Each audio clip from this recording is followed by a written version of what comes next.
Selamat berjumpa kembali dalam layanan audio Sahabat Perjalanan. Hari ini adalah hari Rabu 7 Agustus 2024. Tema renungan saat teduh kita dengan judul Kerendahan Hati Sang Ilahi. Firman Tuhan terambil dalam Lukas pasal 3 ayat 21 sampai dengan ke-22. Demikian bunyi firman Tuhan. Ketika seluruh orang banyak telah dibaptis dan ketika Yesus juga dibaptis dan sedang berdoa, terbukalah langit dan turunlah Roh Kudus dalam rupa burung merpati ke atasnya, dan terdengarlah suara dari langit, Engkaulah anakku yang kukasihi, kepadamulah aku berkenan. Mari kita berdoa. Bapa yang di dalam surga, kami ingin terus belajar menjadi pribadi yang rendah hati, sebagaimana yang diteladankan oleh Kristus Tuhan Juru Selamat Gembala Agung kami. Dalam nama Tuhan Yesus kami berdoa, amin.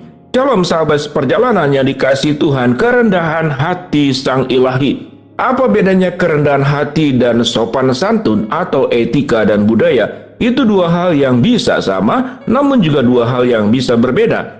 Kesantunan sopan santun, sikap tersenyum, menyapa orang, mengucapkan terima kasih tatkala kita sudah dibantu oleh orang-orang tertentu, dan kemudian sikap-sikap profesional yang dilakukan oleh berbagai macam bidang, khususnya dalam bidang pendidikan, tentu diajarkan dari anak TK sampai usia kapanpun juga. Menghargai orang yang lebih tua, menghargai orang yang lebih pandai, yaitu guru, menghargai orang yang atasan kita, dan juga diajarkan menghargai bahkan mereka yang lebih bawah dari kita, yaitu orang-orang yang terpinggirkan pun kita perlu menghargai. Apa itu pengemis, apa itu anak yatim, atau mungkin orang-orang yang sebagai juru parkir, atau mereka yang berjuang di jalanan untuk mencari nafkah. Itu adalah kesantunan.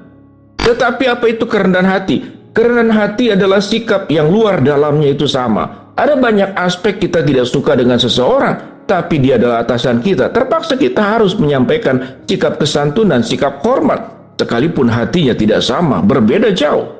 Apa yang dimaksud dengan kerendahan hati Sang Ilahi? Kita bertemu dengan di sini dengan peristiwa di mana Yesus itu dibaptis oleh Yohanes Pembaptis.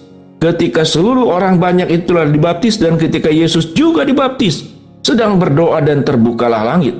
Kita tahu dengan jelas bagaimana mungkin manusia membaptis Tuhan. Tetapi di dalam izin dan rencana Tuhan, peristiwa itu adalah bagian daripada rangkaian dari keselamatan Kristus. Dari mulai kelahiran Yesus menunjukkan kerendah hatiannya. Allah mau jadi manusia. Bagaimana lahir, yaitu di kandang domba, bukan di tempat yang mewah. Dan itu menunjukkan kerendah hatiannya. Bagaimana Yesus kemudian datang dan hidup di dalam sebuah keluarga dari orang tua Yusuf dan Maria, juga manusia. Pelayanannya semata-mata adalah untuk manusia, dengan fokus dan satu tujuan, bahwa manusia itu terbebas dari dosa, mendapatkan keselamatan, mendapatkan pengampunan, dan mendapatkan jaminan hidup yang kekal, dilepaskan dari maut. Maut adalah bagian yang paling berbahaya dalam hidup, karena akhir daripada kehidupan, tatkala kita dikuasai oleh maut, kita akan masuk dalam kematian dan kebinasaan. Sahabat perjalanan, kerendah hatian Yesus. Dalam proses baptisan, Yesus tidak sendiri. Biasanya kalau kita bertemu dengan pejabat, orang penting, kepala negara, raja, maka spesifik semuanya itu kemudian disteril. Tidak boleh ada orang mendekat. Kita tahu dengan jelas bagaimana pas pampres, pasukan pengamanan presiden. Orang tidak boleh mendekat, tetapi Yesus dibaptis tidak sendirian, bersama-sama dengan orang lain juga, karena firman Tuhan katakan, ketika seluruh orang banyak itu telah dibaptis, dan ketika Yesus juga dibaptis dan sedang berdoa. Kalimat ini dikatakan ketika seluruh orang banyak. Artinya Yesus pun tidak mau diutamakan sebagai yang pertama waktu baptisan. Ketika seluruh orang banyak itu telah dibaptis, dan Yesus juga dibaptis dan sedang berdoa. Kita melihat kerendah hatian adalah bagian daripada tindakan ilahi yang dilakukan oleh Kristus. Kalau kita manusia berdosa, kemudian tidak mau rendah hati, sementara Allah yang siogianya memang ditempatkan di tempat tertinggi, yang paling agung, yang paling mulia, Allah yang pada dasarnya tidak bisa disentuh oleh manusia, Allah yang pada dasarnya di dalam Kristus Yesus dikatakan, aku membaptis engkau di dalam Roh Kudus, tetapi Yohanes membaptis dalam air. Keselamatan itu diberikan, baptisan di dalam Kristus di atas kematian dan kebangkitannya, itu jauh lebih tinggi. Tetapi Allah yang lebih tinggi di dalam Kristus Yesus mau merendahkan hati untuk mengalami sebuah proses baptisan, sama seperti orang banyak juga yang dibaptis. Sampai titik ini sahabat seperjalanan, Biarlah renungan yang kita pelajari dari Lukas pasal 3 ayat 21 sampai dengan ke 22 itu membukakan mata kita. Siapa kita? Manusia berdosa. Siapa Yesus? Sang juru selamat yang menebus dosa kita. Tapi Yesus mau dibaptis oleh manusia, bahkan mau taat sampai mati di atas kayu salib. Maka tidak ada perkara di dalam kehidupan kita berupaya untuk menyombongkan diri karena status kita, karena kekayaan kita, karena jabatan kita, karena status sosial, karena pencapaian yang kita miliki. Kita lebih baik dari orang lain, lalu kita arogan, lalu kita kemudian sombong, kita angkuh, kita agul. Kalau dalam bahasa Sunda dikatakan, agul itu adalah kesombongan yang luar biasa. Dengan demikian, sahabat seperjalanan, sampai matinya kita, jagalah hati kita menjadi orang yang rendah hati. Orang yang rendah hati adalah orang yang tahu dengan jelas status dirinya tidak lebih baik dari siapapun, sama-sama orang berdosa. Kalaupun kemudian kita menjadi lebih kaya dari orang lain, itu bukan berarti di hadapan Tuhan kita menjadi lebih baik. Kalau kita lebih pandai dari orang lain, itu bukan berarti di hadapan Tuhan kita lebih baik. Karena yang dilihat oleh Tuhan adalah hati manusia, bukan tampilan luar, bukan pencapaian. Karena orang jahat pun bisa melakukan pencapaian. Orang yang tidak kenal Tuhan pun bisa melakukan pencapaian.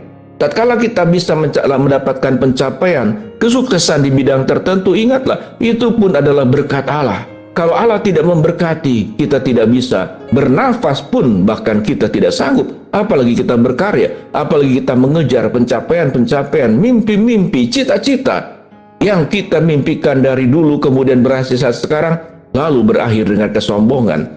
Setiap pencapaian dalam hidup kita harus berujung kepada kerendahan hatian seperti yang diterima, yang dilakukan oleh Kristus, yang dicontohkan oleh Kristus, agar kita hidup di dalam kerendahan hatian. Orang yang rendah hati, dia akan memberkati, mereka akan melihat apa yang menyebabkan engkau menjadi seorang yang rendah hati.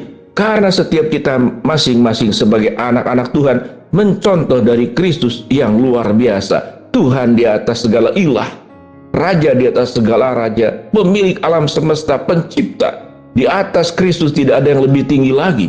Maka kalau kita bisa menghormati bos, kita bisa menghormati atasan, kita bisa menghormati guru, kita bisa menghormati dosen. Bagaimana dengan Tuhan yang di atas segala-galanya? Mari kita belajar. Kalau ada benih-benih kesombongan atau kesombongan yang kita tidak sadari, tapi orang seringkali terganggu dengan sikap arogan, sombong, dan angkuh yang kita miliki, maka saat ini kita perlu bertobat. Biarlah kita dibaptis, tidak hanya dibaptis dalam air, tapi dibaptis dengan kematian dan kebangkitan Kristus. Mematikan dosa dan bangkit menjadi manusia baru. Mematikan manusia lama dengan kesombongan, dengan keangkuhan, apapun bentuknya. Lalu yang melingkupi kita, yang menuntun kita, yang membimbing kehidupan kita adalah kerendahan hatian yang kita teladani daripada kerendahan hatian Sang Ilahi, yaitu Kristus sendiri yang tinggalkan sorga, datang ke dalam dunia, mati di dalam dunia ini, dikuburkan, dan akan bangkit untuk menyambut kita semua. Biarlah kehidupan kita tidak hanya menikmati anugerah dan kebaikan Tuhan, tapi mewujudkan anugerah itu dalam bentuk kerendahan hatian. Mari kita berdoa. Bapa dalam surga, terima kasih buat kebenaran firman Tuhan yang kami pelajari. Hamba-Mu berdoa buat sahabat perjalanan yang sakit, Tuhan jamah sembuhkan. Sahabat perjalanan yang sedang menghadapi masalah, Tuhan bukakan jalan. Sahabat seperjalanan yang sedang berdoa mengharapkan sesuatu, Tuhan kabulkan sesuai dengan waktu, rencana, dan kehendak-Mu. Di dalam nama Tuhan Yesus kami berdoa. Shalom, Tuhan memberkati kita semua.